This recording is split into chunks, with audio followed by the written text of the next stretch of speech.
Hello everyone, today we'll talk about how to fix or how to solve Stumble Guys kicking you out. To know how to fix or how to solve Stumble Guys kicking you out, you should just go to settings.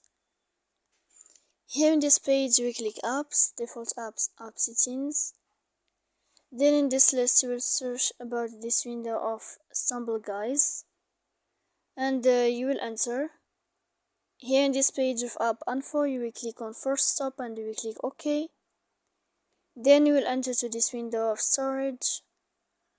After that we click clear cache, and in the end you can go to Play Store. You will search about Stumble Guys. If you will find here updating this blue sign, you can click to update your application.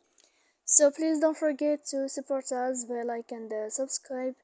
See you next time in another video, and thank you for your attention.